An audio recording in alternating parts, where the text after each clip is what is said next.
Bueno, seguimos ca segunda das charlas. Mentras a compañeira busca a presentación, damos a benvida a ver se o digo ben, porque lles preguntei antes tendo experiencia co meu nome, non quero equivocarme con algún máis complicado. Alba, Uxía, Jun e máis Lucía. Paula.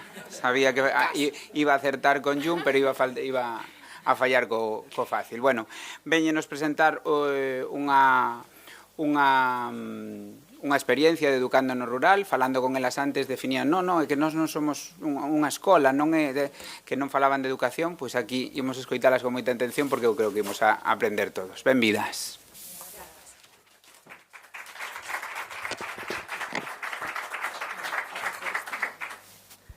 Bueno, moi boas tardes a todos. Antes de nada, moi agradecidas por volver a contar connosco e poder falarvos un pouquiño de que facemos nós, non? De que vai o noso proxecto.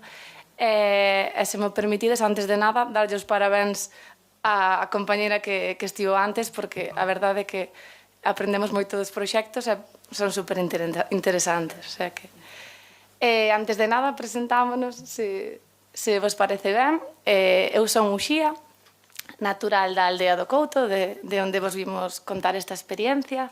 Eu son profesora de galego nun instituto, pero vimos un pouco contarvos iso que falábamos antes, de que non era unha escola ou era unha escola ou tal, porque eu dicía, claro, é que o noso proxecto basease un pouco na educación non formal, non? Sabedes que a educación non formal é aquela que se leva a cabo fora do ámbito escolar, pero pretendemos igual conseguir o desenvolvemento intelectual e moral dos nosos nenos e nenas.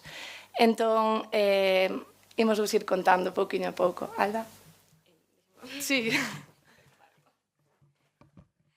Bueno, hola a todos, eu son Alba, tamén son natural do Couto, os meus avós foron dali.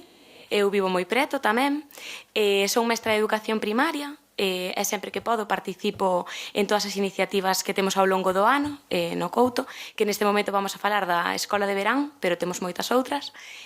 Nada, encantada de estar hoxe aquí. Hola, eu son June, son terapeuta ocupacional. Son de Corme, un pueblo moi cercano ao Couto, pero, bueno, levo vinculada ás actividades do Couto fai moitos anos xa. Pois eu son Paula, tamén vivo pretiño do Couto, vivo no mesmo concello.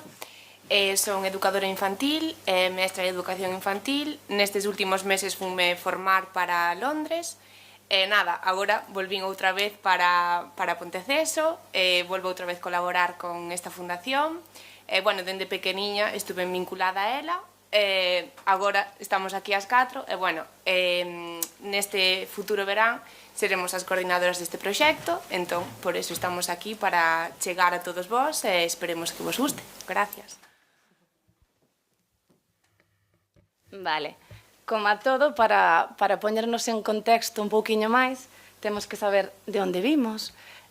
Nos vimos do Concello de Ponteceso, seguramente o coñezades porque, bueno, nos imos con el por bandeira, non? Somos a Vila Pondaliana, a vila do autor do himno galego. Entón, ao final, un pouquiño que tamén tratamos de ensinar aos nosos pequenos, pois é o amor polo idioma, non? É o amor polo sitio do que vimos. Bueno, aí vedes, Ponteceso está na comarca de Bergantiños.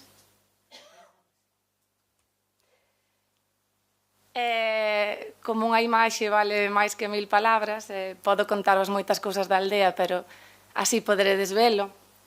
Aí, bueno, eliximos 4 fotos que creo que representan moi ben o que vimos hoxe contarvos. Vimos dunha aldea de 100 casas, escasas 100 casas.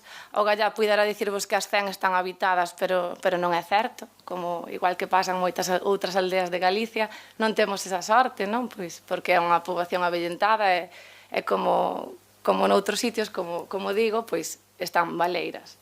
Eliximos iso porque para nós, bueno, collemos aí unha foto dun señor da aldea, porque para nós eles son os protagonistas do sitio no que vivimos. Se non contásemos ca axuda de todos eles e todas elas, non teríamos a sorte nós tampouco de facer a maioría de cousas que facemos. Porque vimos falar dun proxecto dunha escola que non tería cabida nin tería lugar se non pudésemos contar con espazos que eles mesmos nos brindaron, coa súa axuda para crear unha asociación ca axuda de todos os veciños. Entón non poderíamos ter a metade de cousas que temos se non fose por ese movimento, non? Polo movimento da aldea e, sobre todo, polo que vos contará despois, creo que Alba máis tarde, o movimento do voluntariado.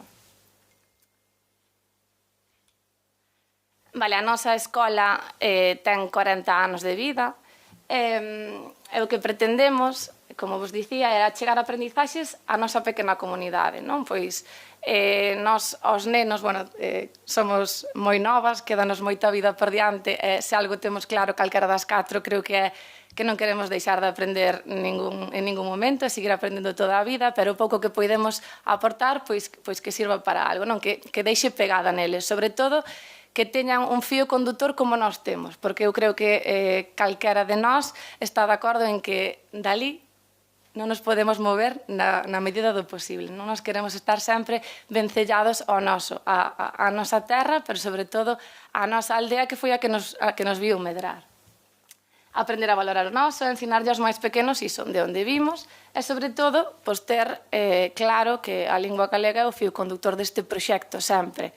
Porque a verdade é que agora estamos xuntando máis de 200 nenos e nenas na nosa escola. E claro, a maioría deles, como é evidente, non viven ali, non residen na aldea.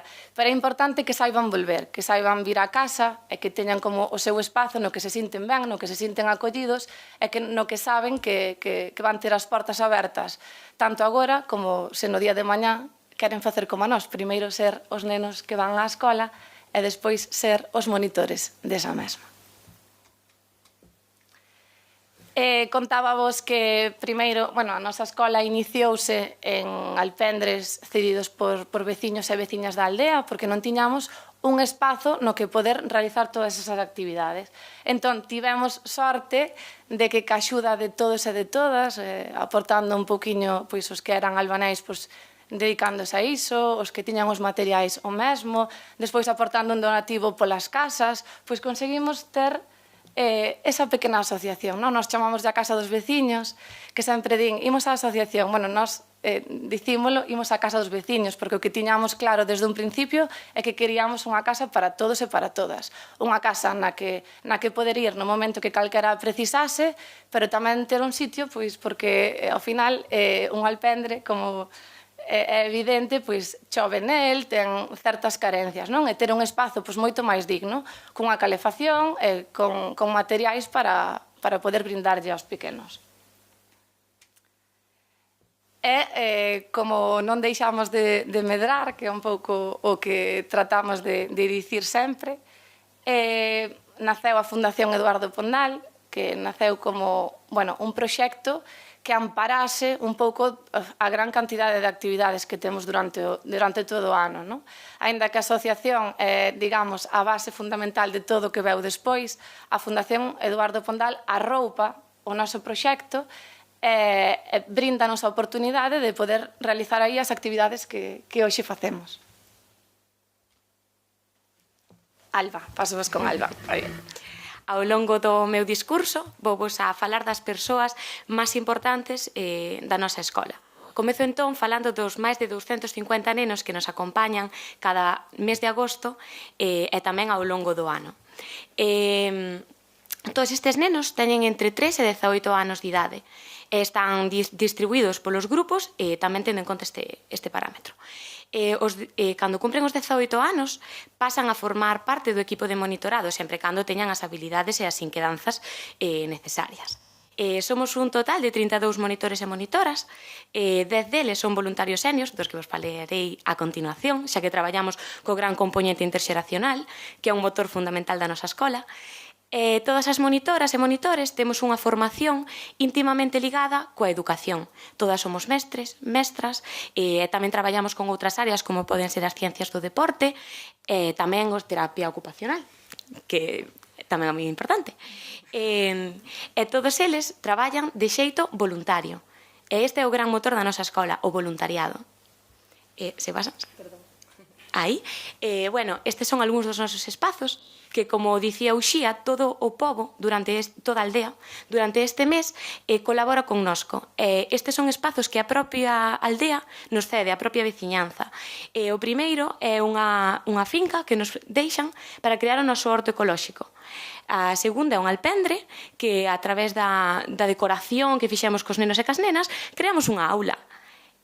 Na seguinte, na primeira podemos ver a imaxe de 2 columpios que creamos con material reciclado, e na segunda un espazo que, como non tiñamos aulas suficientes, porque tras o crecemento que tivemos tras o COVID-19 tuvemos moito incremento nas matrículas dos nenos e nenas, tuvemos que facer unha aula no exterior da fundación, grazas á colaboración dos veciños e de algunha das familias. Bueno, aquí temos unha foto do noso equipo de voluntariado, que, como vemos, somos un montón.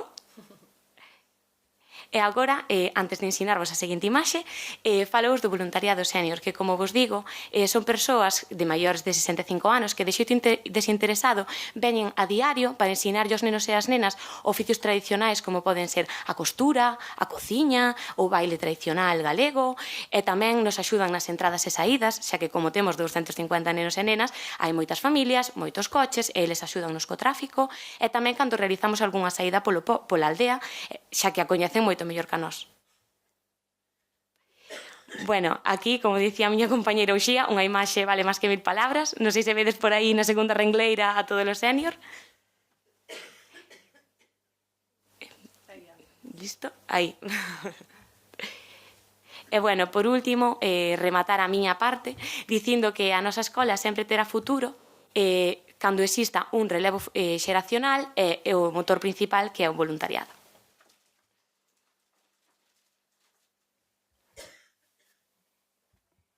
Vale, eu vou vos falar un pouco máis concretamente do alumnado. Como ben dixo a miña compañeira Alba con anterioridade, contamos con máis de 250 nenos, as aulas están divididas tendo en conta a súa idade. Non obstante, non só se ten en conta a súa idade para facer as actividades, senón tamén, como sabedes, últimamente aumentou o alumnado con diversidade funcional. Entonces, procuramos que as actividades sexan asequibles a todo este alumnado. Non sempre é posible ou incluso, como calquer neno, non sinta motivación para participar, pero nós procuramos que así sexa. Por exemplo, unha das actividades que temos é baile, o que procuramos é coller unha canción que lle gusta ao neno, e ao mellor en 5 cancións non participa, non baila, non canta, pero nunha vai bailar e vai cantar como que máis. Nada. Os vídeos, sí. Sadia xa na seca nouros adonados pés de cabra, máxica tribu dos mouros libre en medo mal que traía. Ai la la, ai la la, ai la la, ai la la.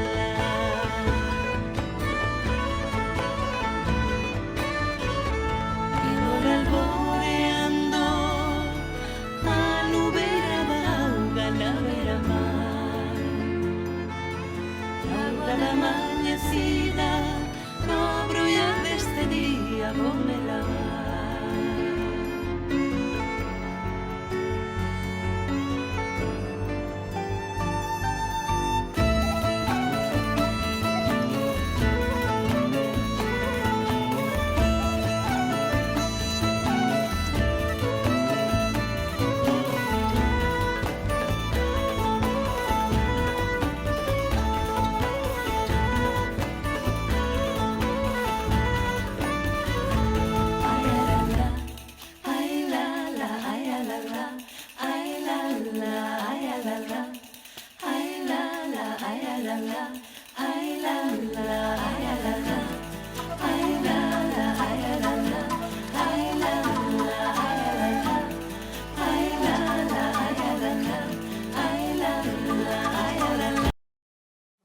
Bueno, Aí, como podedes ver, tamén facemos actividades sensoriales para fomentar un pouco a súa autonomía nun futuro.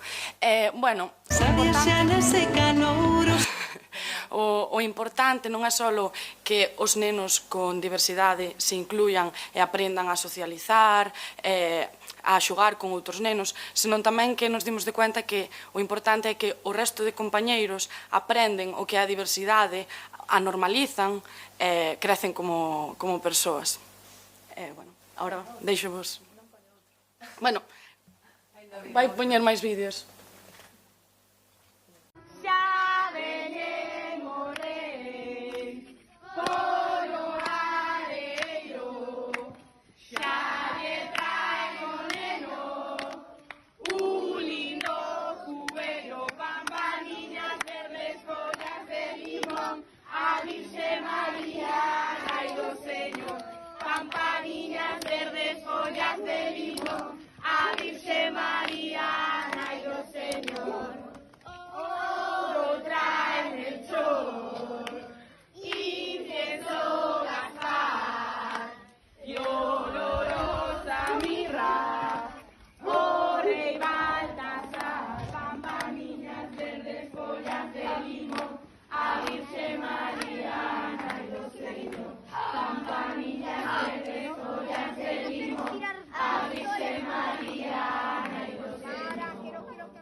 Bueno, igual vos parecía un pouco extraño que tuveran cantando panxoliñas agora, pero era porque era na escola de inverno. Nos falamos da escola de verán porque é onde veñen máis nenos, porque é un mes enteiro, a escoliña de inverno, nos chamamos de escoliña porque é como unha escola. Non queremos chamarlle campamento de verán, porque en realidade queremos que veñan para aprender algo, non que veñan só para pasalo ben, que teñan unha curiosidade, un interese por vir ao Couto. Entón, temos moitas actividades. Aquí, bueno, parece que son as actividades de sempre, non? Reciclaxe, dis, vale, isto vas a un campamento e tamén facemos reciclaxe. Pero nós queremos que estas actividades salgan a partir do seu interés, da súa curiosidade, ao mellor dinos. Por que non facemos un taller de cociña o venres? Entonces vamos a xunta a monitora que se encarga da horta e decimos que podemos utilizar da horta para poder facer un taller de cociña? E sale deles. É moi importante escoitalos, porque se non escoitamos os nenos non sabemos que curiosidades teñen, entonces non podemos guialos nese camiño. Vos sabedelos, se sodes mestres e mestras, non vos estou contando nada novo, non? Entón, nós sempre decimos que para ser monitor, para poder colaborar na escoliña, hai que aceptar a todos os nenos e nenas que veñen, hai que recoñecer todos os coñecementos e todo o que podemos aprender deles e, sobre todo, temos que escoitalos, que últimamente olvídase nos os adultos que tamén temos que escoitar aos pequenos. Nós temos esa norma non escrita de que debemos escoitalos e a partir de aí podemos sacar todas estas actividades.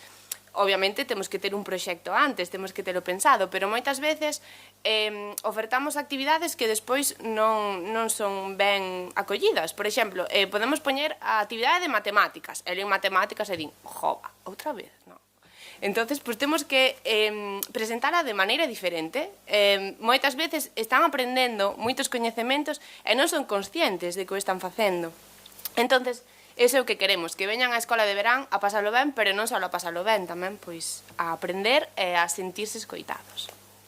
Sí, non pasa nada. Sí, seguinte. Vale, aquí pon que vivimos en armonía todos.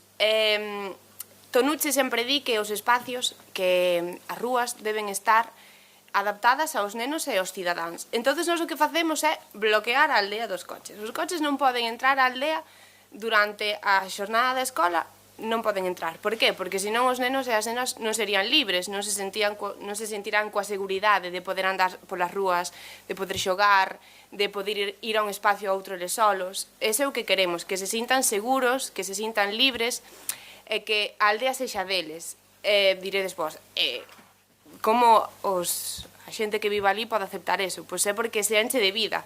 Cando hai nenos nun espazo, enchese de vida, descontamínase, entón para eles é un auténtico placer que todos os veráns cheguen os nenos ali, nenos que veñen de outras localidades, pois que veñan á aldea do Couto porque se sinten seguros, porque se sinten nenos, porque está todo pensado para eles, para que podan pois xogar libremente, crear un espazo onde ti non ves nada, onde só ves pois un alpendre con madeira, pois eles ao mellor están vendo, non sei, pois, bueno, a súa imaginación pois pode voar, non lle poñemos límites. Eso, temos ese privilexio de que os veciños colaboren, abran as portas das súas casas, eles queren que vayamos ás súas casas velos, que lle vayamos pedir pois unha servilleta, un pau, unha carola, queren eso, queren formar parte deste proxecto. Eso é un dos motores máis importantes, porque nunca nos puxeron límites e eso fai que os nenos queiran vir, porque cada día é diferente na escoliña, tanto para os cativos como para nós. E, bueno, aquí hai varias... Hai unha parte dun artigo que nos fixo o periódico de Que pasa na costa. Bueno, unha das monitoras di: comecei neste campamento con 3 anos, tendo como monitores e monitoras a maioría dos que agora son os meus compañeiros e compañeiras. Candela, outra das monitoras, di que a clave do éxito é a unión que hai entre o monitorado e a veciñanza, e sobre todo a comunicación que hai entre todos. E logo Brais di que a unión que aldea e ca súa xente pois é o que nos fai funcionar, non? É moi difícil que un equipo tan grande como que somos nós funcione tan ben.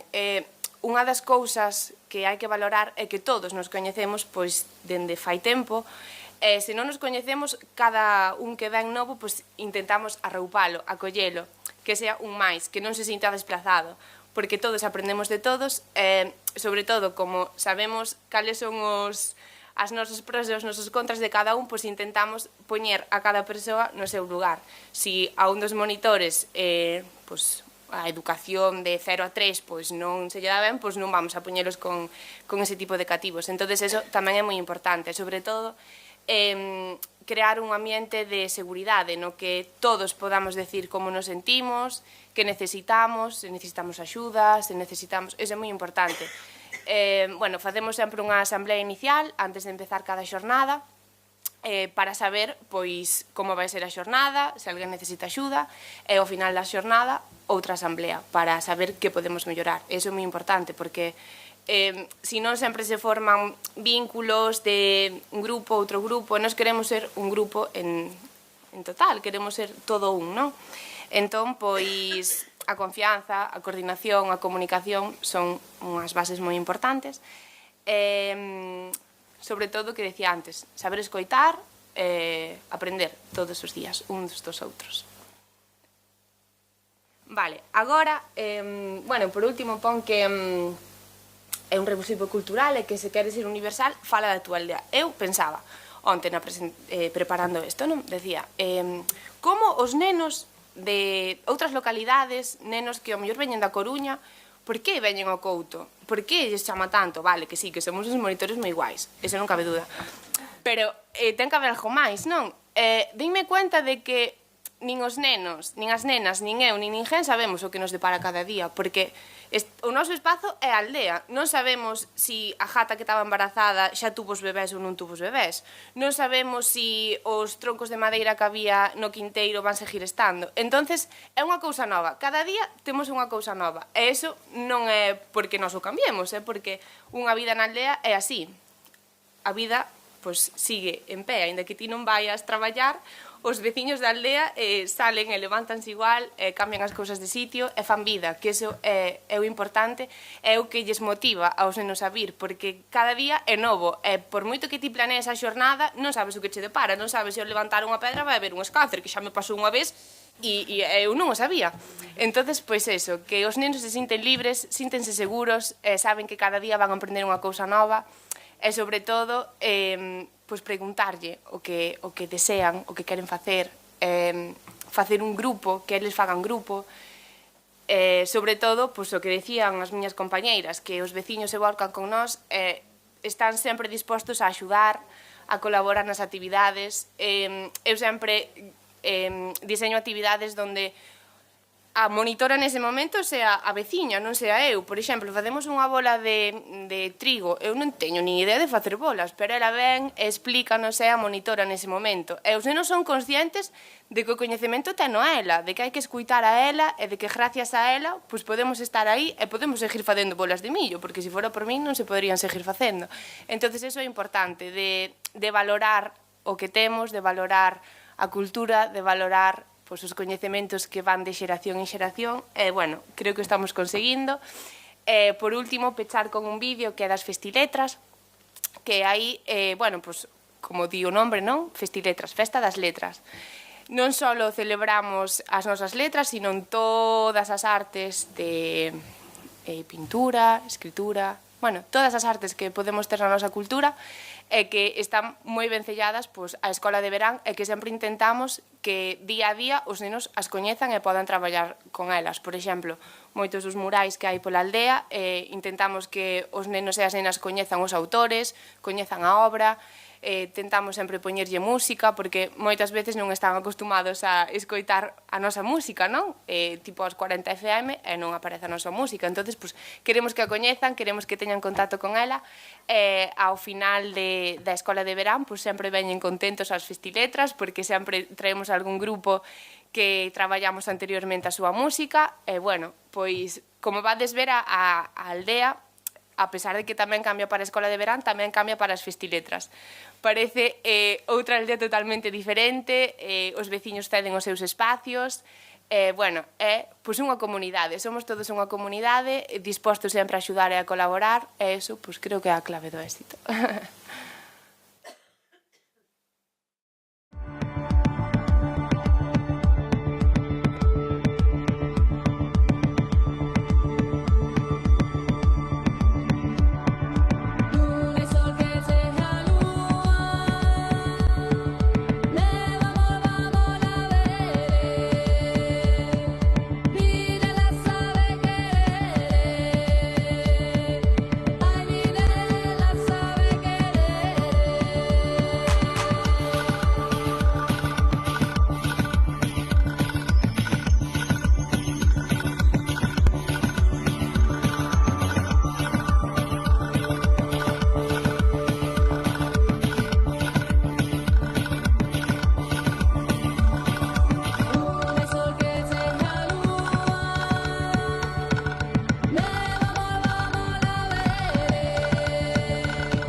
É importante dicir que isto non foi sempre así, non?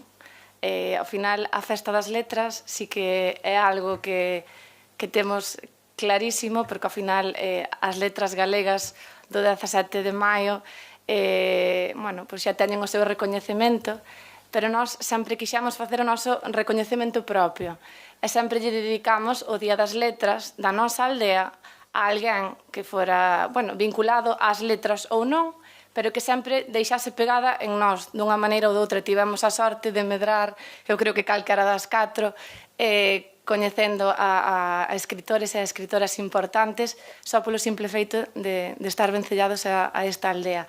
E non, a Festa das Letras non era así. A Festa das Letras era unha cousiña pequena, na que sí que había unha feira de artesanía, como, bueno, tratamos de ir cada ano medrando, pois sí que había algún concerto, sí que, bueno, había actividades, pero non destas dimensións, non? Entón, eu quero que tamén se vexa iso, que ao final, que tamén o que tratamos de ensinar aos nenos ca Escola de Verán, que se non arrimamos o ombro todos un pouquiño, nunca se van conseguir as cousas. E pasa igual na escola, eu vexo todos os días.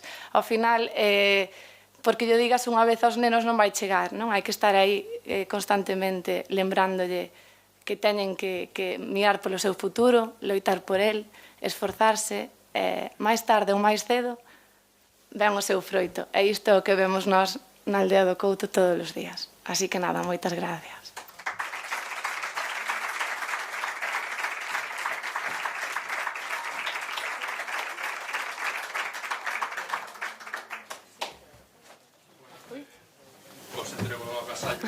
Pareceume impresionante no mes de novembro ou outubro, non me acordo xa cando foi, cando os coñecín.